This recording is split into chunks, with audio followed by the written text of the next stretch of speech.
हे महाशय म्हणतात की शेतकऱ्याचे उत्पन्न दुप्पट नाही, तिप्पट नाही, चारपट नाही तर आठपट झाले. ऐका या महाशयाचे बोल. येशीत बसून काही बरळतात, ऐका त्यांच्या तोंडातून. दुगनी नहीं मानी अध्यक्ष महोदय, मैं जिम्मेदारी के साथ कह रहा हूं. केवल दुगनी नहीं, कई किसानों की तिगनी भी हुई है, कई की चौगनी भी हुई है और कई की 8-8 गुनी भी हुई है. येशीत मध्ये बसून काही बरळायचं या मंत्र्याला आता काय म्हणावं.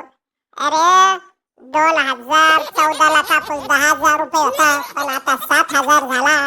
आणि खताची बॅग 300ची बॅग 1600ला झाली. मग शेतकऱ्याचं उत्पन्न दुप्पट कसं झालं? या महाशय येशीत बसून बोलतात. प्रत्यक्ष शेतीच्या बांधावर जाऊन बघ म्हणा काय शेतकऱ्याचे हाल. तुरीचा भाव, सोयाबीनचा भाव निम्म्यावर आले आणि खताचे भाव 4पट 5पट झाले.